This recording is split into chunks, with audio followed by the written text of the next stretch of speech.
வணக்கம்,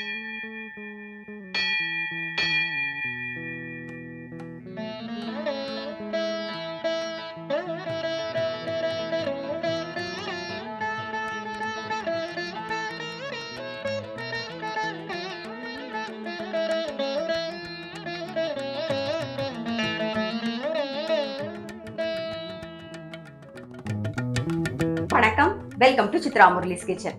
இன்னைக்கு வந்து மார்கழி 8வது நாள். இன்னைக்கு என்ன பிரசாதம் பார்க்க போறோம்னா, இன்னைக்கு நம்ம கூட வந்து தீபா ஸ்ரீராம் இருக்காங்க. அவங்க வந்து காஞ்சிபுரம் இட்லி எப்படி பண்றதுன்னு தான் நம்ம பண்ணி காமிக்க போறாங்க. நமஸ்காரம். நமஸ்காரம். இன்னைக்கு நம்ம வந்து மார்கழி பிரசாதம் வந்து பார்த்துன்னு தான் வந்துட்டு இருக்கோம். நாங்க டெய்லியே ஒவ்வொரு பிரசாதம் போறோம். நாங்களும் பார்த்துன்னு தான் இருக்கோம். பார்த்துட்டு இருக்கல. தேங்க்யூ. இன்னைக்கு நம்ம என்ன பண்ண போறோம்? ஆக்சுவலி காஞ்சிபுரம் இட்லி பெருமாளுக்கு வந்து மந்தார இலையில பண்ணுவோம். ஆமா. ஆனா நம்ம மந்தார இலை எல்லாம் போய் வாங்க முடியாது, அதுக்கு கிடைக்கல. அதெல்லாம் ட்ரை பண்ணிலாம் நம்ம பண்ண மாட்டோம். நம்ம தான் ஓட்டத்தை ஓடிட்டு இருக்கிறவா.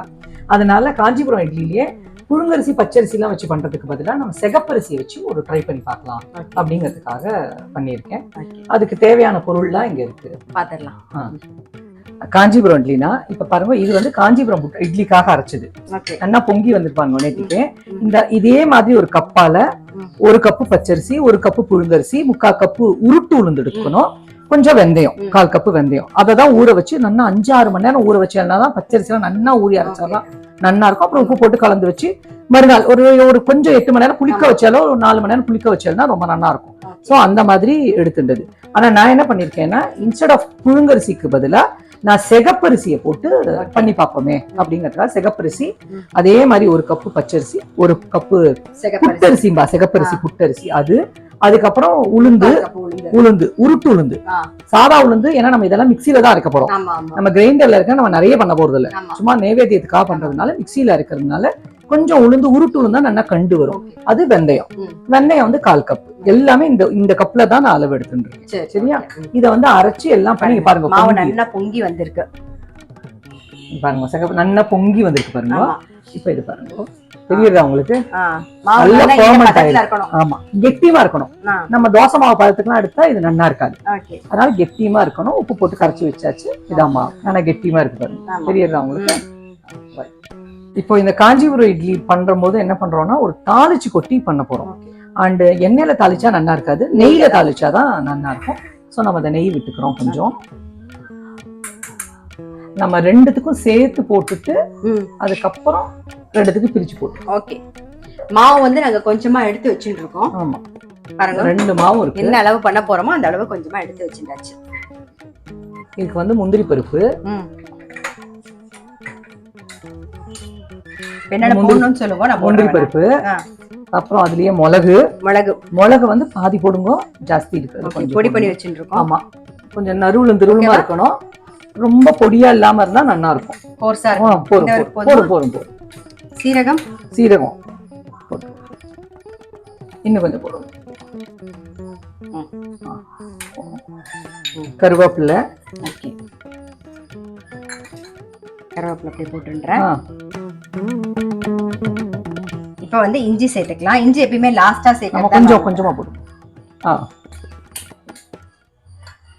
இது அரிசி நிறைய இருக்கிறதுனால இஞ்சி எல்லாம் கொஞ்சம் ஜீரணத்துக்கு ரொம்ப நல்லா இருக்கும். நம்ம வெண்பொங்கலுக்கு தாளிக்கிற மாதிரியே. ஆனா இதுல ஒரு சின்ன அடிஷனல் என்னன்னு கேட்டேன்னா சுக்கு பொடி.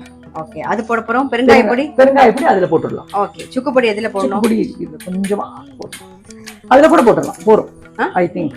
இதுல இருங்க வர, இதுல கொஞ்சம் போட்டுறவா. இங்க பாருங்க, இவ்வளவு வேண்டாம், ரொம்ப கம்மியா போடணும், கசப்பு வந்துடும். போதுமா? போதும். இதுல அது அதுல போட்டுருவோம், அவ்வளவுதான்.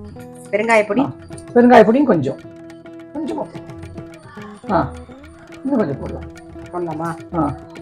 இது வந்து இது இதாயிடுத்து. இதை 2த்துக்கும் நிரவி போட்டுருவோம் பாருங்க. இது 2த்துக்கும் நிரவி போட்டுடலாம். சரி, ஓகேவா? திருமாலே கிருஷ்ணா பண்ணலாம்.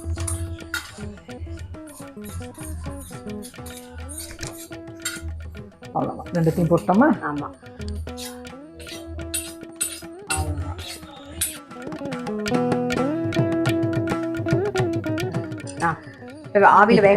ஆவியில வேக வச்சு இட்லி மாதிரியே வேக வைக்க போறோம். நம்ம இப்ப இந்த கிண்ணத்துல தான் பண்ண போறோம். இத துளி நெய் தடவி இருக்கோம். எனக்கு சித்த ஒட்டாம வரதுக்காக ஈஸி நமக்கு எடுக்கிறது, அதனால நெய் தடவிடும். யூஸ்வலா அங்க பார்த்தோம்னா மந்தார இலையில வச்சு பண்ணுவா பெருமாளுக்கு. பெரிய பெரிய அந்த ஓலப்பாய் ஆமா. இதுல வந்து பண்ணுவா. கொடலி கொடலி கொடலி அதுல வச்சு பண்ணுவா. நமக்கு அதெல்லாம் கிடையாது, நம்ம ஆத்துல வந்து அதெல்லாம் அதெல்லாம் பண்ண இல்ல. முடியாது. அதனால நம்ம இது பண்றோம். இப்போ இதுல வந்து இன்னொன்னு என்ன பார்க்க வேண்டியதுன்னா, இது ஃபுல்லா போட்டுறக்கூடாது, வெளியில வழிஞ்சிடும். சோ நம்ம முக்கா வச்சுட்டோம்னா கரெக்டா அது புசு புசுன்னு வரும்பொழுது கரெக்டா இருக்கும். ஓகேவா? சோ இந்த கப்ல நம்ம எடுத்துக்க போறோம். நல்லா கலந்தாச்சு, எல்லாம் தாளிச்சு கொட்டியாச்சு. ஆமா.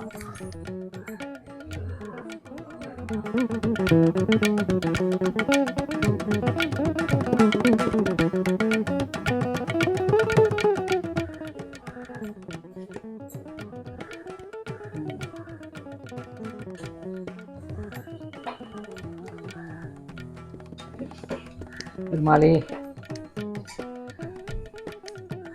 எப்போ சமைச்சாலும் பகவத் சிந்தனையோட சமைச்சோம்னா நல்லா இருக்கும். டேஸ்டும் நல்லா வரும், எல்லாமே நல்லா வரும். மூடி வச்சுடலாமா? அவ்வளவுதான். இப்ப எவ்வளவு நேரம் நம்ம வெயிட் பண்ணலாம்? நல்லா வேகிற வரைக்கும் மினிமம் ஆவது ஒரு 10 to 15 மினிட்ஸ் ஆகும். ஏன்னா இது கெட்டிமா வேற இருக்கு, அதனால கொஞ்சம் நாழி ஆகும். ஸோ நல்லா வேகட்டும். ஓகே, நம்ம வேகிற வரைக்கும் வெயிட் பண்ணலாம். ஆக்சுவலி பார்த்தேன்னா அது வந்துட்டு இருக்கட்டும். இதுக்கு நடுவில் நான் ஒன்னு சொல்லிக்கிறதுக்கு என்ன விருப்பப்படுறேன்னா, நான் வந்து வளர்ந்ததெல்லாம் ராயம்பேட்டைன்னு திருவியாறு பக்கத்துல ஒரு கிராமம். அந்த ராயம்பேட்டை பெருமாள் பேரு வரதராஜ ராஜகோபால பெருமாள் சொல்லிட்டு. பிறந்தது வந்து குழந்தையா இருக்கிறதுல இருந்து எங்க அம்மா கண்ணை காமிச்சு கையை காமிச்சு இவர் தான் சுவாமின்னு காமிச்சது அந்த பெருமாள் தான். அந்த பெருமாளை மனசுல நினைச்சுன்னு தான் இன்னைக்கு நான் இதை பண்றேன். என் மனசுல வந்து வரதராஜ ராஜகோபால பெருமாளுக்கு ஒரு தனி இடம் உண்டு. அவர் தான் எனக்கு முதல் தெய்வம். குழந்தை பிறந்த உடனே இதான் உம்மாச்சின்னு காமிச்சது எங்க அம்மா வந்து அந்த பெருமாளை தான். அழகுன்னா அவ்வளவு அழகா இருப்பார் அவர் வரதராஜ ராஜகோபால பெருமாள்.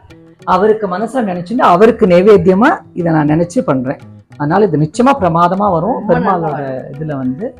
அண்ட் ஒரு போய் பார்க்கணும் அந்த பெருமாள் எல்லாம், அவ்வளவு பியூட்டிஃபுல்லா இருக்கும் அந்த கோவில்லாம். படிச்சது இல்லாம அந்த கோவில் பிரகாரத்துலதான் உட்காந்து படிச்சிருக்கேன். ஆத்துல எல்லாம் ரொம்ப வசதி கிடையாது, அதனால நல்லா விஸ்தாரமா இருக்கும். அம்மா கிட்ட இருந்து டிமிக்கி கொடுக்கலாம். அதனால பிரகாரத்துல போய் உட்காந்துட்டு பக்கத்துல போய் மாங்காயை திருடி சாப்பிட்டு அந்த மாதிரிலாம் வச்சுன்னு நாங்கெல்லாம் உட்காந்து அங்க படிச்சு அந்த மாதிரிலாம் வருவோம். அக்ரஹாரத்துல பார்த்தேன்னா இந்த மொட்டை மாடியில இருந்து அந்த மொட்டை மாடி வரைக்கும் தாவி தாவி போலாம். இப்ப மாடி திறந்து வச்சிருந்தா உள்ள இறங்கி போய் மாவடு எடுத்து சாப்பிடுவோம். வாழைப்பழம் தார் தொங்கும், வாழைத்தார்ல இருந்து வாழைப்பழத்தை எடுத்து சாப்பிடுவோம். இந்த இன்னுலதான் விஷமம்னு கிடையாது, அத்தனை விஷமமும் நாங்க சின்ன குழந்தையில பண்ணிருக்கோம். அதெல்லாம் ஒரு லைஃப். பட் இந்த காலத்து குழந்தைன்னா அதை மிஸ் பண்றேன், ரொம்ப மிஸ் பண்றேன். ரொம்ப மனசு சங்கடமா இருக்கு. But we enjoyed thoroughly. ரொம்ப சந்தோஷமா. நமக்கு வந்து ஒரு பாஸ்ட் இருக்கு சொல்லிக்கிறதுக்கு. இப்ப இருக்க வாழ்க்கை ஒண்ணுமே கிடையாது, ஒன்லி வந்து மொபைல் மட்டும்தான். அந்த சோசியல் மூவ்மெண்ட்ங்கிறது அந்த காலத்துல ரொம்ப ஜாஸ்தி இருந்தது, இப்போ இல்ல குழந்தைகளுக்குங்கிறது ரொம்ப வருத்தமா தான் இருக்கு. But I am really happy. அப்பெல்லாம் நம்மளும் கோயிலுக்கு போவோம் காலங்காத்தாலே. ஆமா ஆமா ஆமா. அதெல்லாம் எதுவுமே இல்ல. ஒரு மார்கழி மாசம் ஆயிடுச்சுன்னா வரதராஜ ராஜகோபால பெருமாளுக்கு வந்து மடப்பள்ளியில இருந்தவர் பேர் உப்புளி மாமான்னு சொல்லிட்டு. உப்புளி மாமா இப்ப உயிரோட இல்ல, ஆனா உப்புளி மாமா வெண்பொங்கல் பண்ணினாருன்னா கோவில்ல ஓடி போய் இன்னும் பிரசாதத்துக்காக குளிச்சுட்டு ஓடி போயிடுவேன் கோலத்தை போட்டுட்டு. அதை வாங்கிட்டு வருந்ததுக்கு அப்புறம் மாமா திருப்பி ஆத்துக்கு போகும்போது அவர்கிட்ட இருந்து ஒரு உருண்டை கட்டி எடுத்து எனக்கு வச்சுட்டு போவேன். எங்க ஆத்து வாசல்ல, எங்க ஆத்தை தாண்டி தான் அவர் ஆத்துக்கு போகணும். இந்தா அப்படின்னு சொல்லிட்டு வெண்பொங்கலை கொடுப்பேன். மார்கழி மாசம் ஃபுல்லா வெண்பொங்கல் சாப்பிட்டு தான் இவ்வளவு பெருத்து போயிட்டேன். அப்படி வெண்பொங்கல் சாப்பிடுவேன். வெண்பொங்கல்னு அவ்வளவு பிரித்தோம். அது ஏன்னா பெருமாள் கோவில்ல இருந்து வந்தது. சுட சுட சுட சுட பயங்கர டேஸ்ட். இத்தனைக்கும் நம்ம ஆத்துல கொட்டுறாம நெய்ய கொட்ட மாட்டா, பைத்தம் பருப்பை போட மாட்டா. அது என்ன பண்ணுவான்னு தெரியாது, ஆனா அதுக்கு ஒரு டேஸ்ட். அதுதான் பகவத் சங்கல். ரொம்ப நல்லா வந்திருக்குமான்னு பாத்திரலாமா? வெந்துருத்து எடுத்துடலாமா? ஸ்டவ் ஆஃப் பண்ணிடுவோம். கொஞ்சம் ஆறுனோடனே எடுத்துடலாம். எடுத்து வெளியில வச்சுடுவோம்.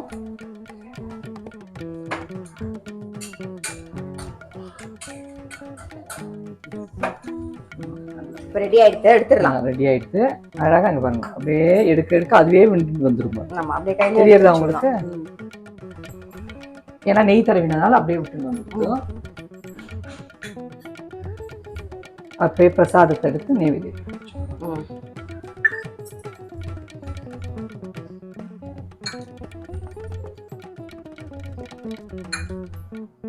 அவ்வளவுதான்.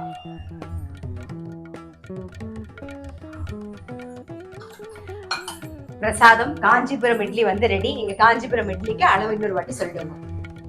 பச்சரிசி 1 கப்பு, சிகப்பரிசி 1 கப்பு, 3/4 கப்பு வந்து உருட்டு உளுந்து, 1/4 கப்பு வெந்தயம். எல்லாத்தையும் நல்லா 5ல இருந்து 6 மணி நேரம் ஊற வச்சுட்டு நான் மிக்சியில தான் அரைச்சிருக்கேன். ஏன்னா கம்மியா பண்றதுனால மிக்சியில தான் அரைச்சிருக்கேன்.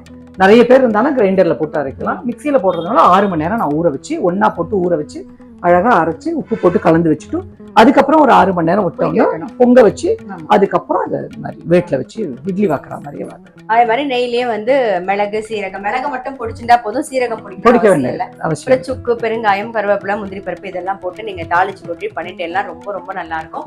ஸோ பிரசாதமா வந்து காஞ்சிபுரம் இட்லி கண்டிப்பா ட்ரை பண்ணி பாருங்க. நாளைக்கு நாங்க இன்னொரு பிரசாதத்தோட உங்களை சந்திக்கிறோம். நன்றி.